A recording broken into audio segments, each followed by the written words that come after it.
하나님께서는 늘 생명의 양식을 주셨죠. 이스라엘 백성은 광야에서 하나님이 주신 만나로 40년을 살았습니다. 엘리야는 과부에게 끊이지 않는 음식을 주신 하나님을 통해 기근을 낳았습니다. 예수님도 양식을 주셨죠.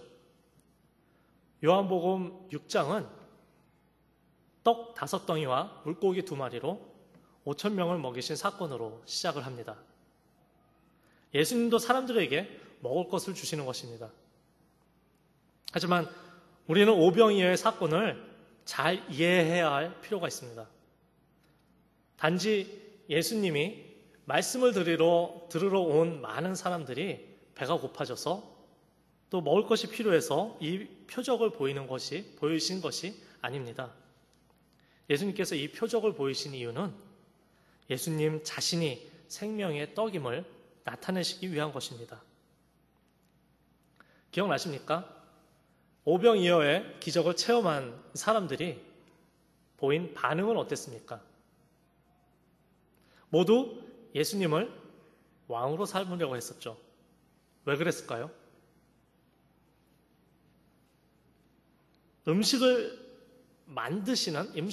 아무것도 없는 데서 만드시는 분이 왕이 되면 굶을 걱정이 없을 테니까 그랬겠죠. 어렸을 때 마술을 보는데 제 앞에 와서 어떤 사람이 마술사가 와서 귀를 이렇게 싹 하면은 동전이 탁 생기는 거를 경험한 적이 있습니다. 여러분도 그런 거 많이 보셨죠? 저는 어렸을 때 그 마음에 너무 신기했습니다. 저 돈이 저렇게 생기면 저 사람 참 부자겠다. 저 사람 진짜 마음대로 만들어내서 참 좋겠다. 딱 그런 생각을 하고 있는 것입니다. 그들은 예수님이 누구신지를 전혀 몰랐습니다. 무슨 일을 하러 이 땅에 오셨는지를 몰랐습니다. 단지 자신들에게 유익이 될 것 같아서 왕으로 삼으려 한 것뿐입니다. 그런데 우리의 신앙에도 그런 모습이 있지 않습니까? 예수님을 떡 만드는 분으로 생각하고 있지 않습니까? 시험을 잘 보게 해달라고 기도하면 들어주시는 분이십니까? 좋은 직장을 얻고 좋은 사람을 만나게 해주시는 분이십니까?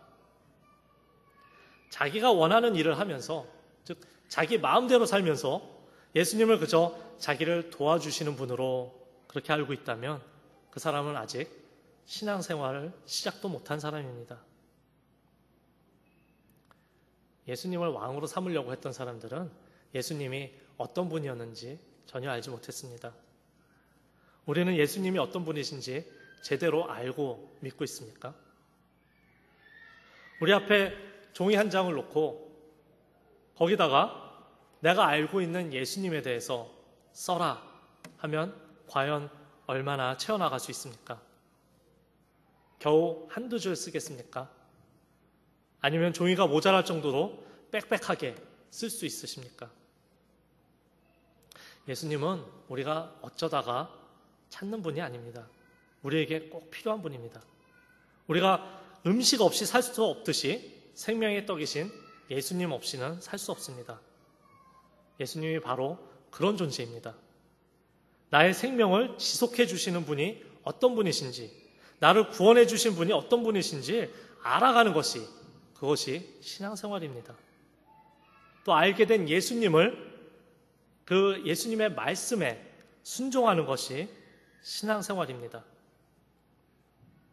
우리에게 음식처럼 꼭 필요한 예수님을 알아가는데 우리의 시간을 투자해야 되며 또 우리의 열정을 바쳐야 하는 것입니다.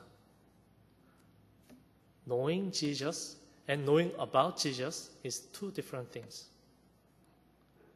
예수님에 대해서가 아니라 예수님을 알아가는 청년들이 되기를 축복합니다. 세 번째로, 생명의 떡이 되신 예수님은 삶에 참된 만족을 주십니다. Jesus gives satisfaction in life. 6장 35절을 다시 한번 보겠습니다. 한번 찾아보겠습니다. 6장 35절 함께 한 목소리로 읽겠습니다. 예수께서 가라사대 내가 곧 생명의 떡이니 내게 오는 자는 결코 줄이지 아니할 터이요 나를 믿는 자는 영원히 목마르지 아니하리라. 생명의 떡을 먹는 자는 배고프지 않고 영원히 목마르지도 않는다고 하십니다. 완전한 만족을 주신다고 하시는 것입니다. 예수님을 떠나서는 근본적으로 삶의 만족을 얻을 수 있는 방법은 없습니다. 세상은 우리에게 많은 것을 오퍼합니다. 돈이 많아야 성공한 것이고 유명해져야 가치 있는 삶을 사는 것이라고 우리를 속입니다.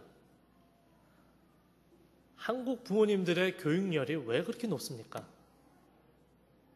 공부를 해야 훌륭한 사람이 되기 때문입니다. 그런데 그 훌륭함의 기준이 무엇이 되어버렸습니까? 요즘은 돈 많이 벌어 좋은 직장을 얻는 것, 이것이 성공의 기준이 되었습니다. 또 요즘 아이들에게 한번 물어보십시오. 커서 제일 되고 싶어 하는 것이 무엇이죠?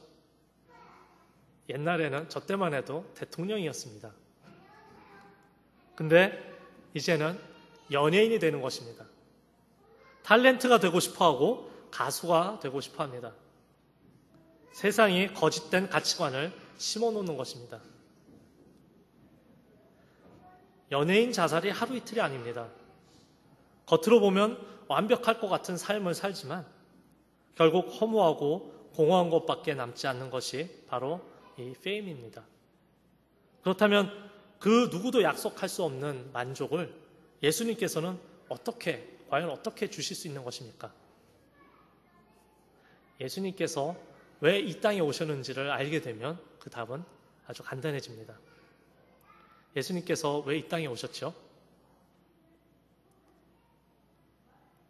네, 십자가에 달려 돌아가시려고 이 땅에 오셨습니다. 죽으러 오신 겁니다. 예수님의 죽음만이 우리에게 참 만족을 주는 이유는 죽으심으로 우리 죄의 문제를 해결해 주셨기 때문입니다. 오늘 본문 마지막 절인 51절에서 이렇게 말씀하십니다. 나는 하늘로서 내려온 산떡이니 사람이 이 떡을 먹으면 영생하리라. 생명의 떡을 먹으라고 하십니다. 생명의 떡을 먹는 우리는 죽었던 자리에서 살아있는 자리로 옮겨 놓아줬습니다. 생명의 떡은 우리를 거듭나게 하시는 것입니다. 최후의 만찬 자리에서 예수님께서는 내 떡을 떼시며 내 몸이라고 하셨고 또 포도주를 주시며 내 피라고 하셨습니다. 이를 먹고 마시며 나를 기념하라 라고 하셨습니다. 무슨 뜻이죠? 떡과 포도주는 예수님께서 십자가에 달려 찢기실 몸과 또 흘리실 피를 상징하는 것입니다. 그래서 우리는 저번 주에도 성찬식을 하지 않았습니까? 떡을 떼고 피를 마시며 포도주를 마시며 예수님의 십자가 죽음을 기억하는 것입니다. 그 죽음이 우리의 삶에 참 만족을 주는 구원이기 때문입니다. 그래서 우리는 더 이상 돈과 명예를 우리의 삶의 목표로 삼지 말아야 합니다. 그것들을 단지 예수님을 따라가며 섬기는데 사용되는 도구로 여겨야 할 것입니다. Jesus is the source of life. 생명을 주시는 분은 예수님이십니다. 그 생명을 또 가져가시는 분도 예수님이십니다.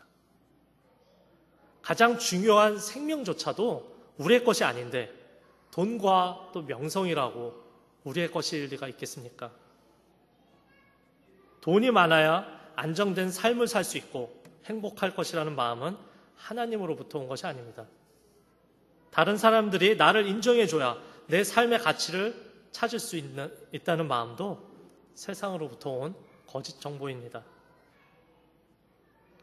아직 젊은 청년의 때에 놓으라 하시면 놓을 수 있는 사람이 되시길 바랍니다. 예수님을 내가 원하는 삶을 사는데 사용하는 그런 도구로 여기지 말고 나에게 없어서는 안 될 음식과 같은 존재로 여기고 그 예수님을 평생 알아가시길 바랍니다. 나를 위해서 십자가에 달려 돌아가심으로 생명의 떡을 주셔서 영생을 얻게 하셨음을 기억하시기 바랍니다. 우리 하루하루 삶에 먹어도 배부르지 않고 마셔도 계속 목이 마른 세상의 헛된 약속들로 채우지 않고 생명이 떡이 되시며 또 영생을 주시는 예수 그리스도를 갈급해하는 그런 삶을 사는 여러분과 저가 되기를 바랍니다. 기도하겠습니다.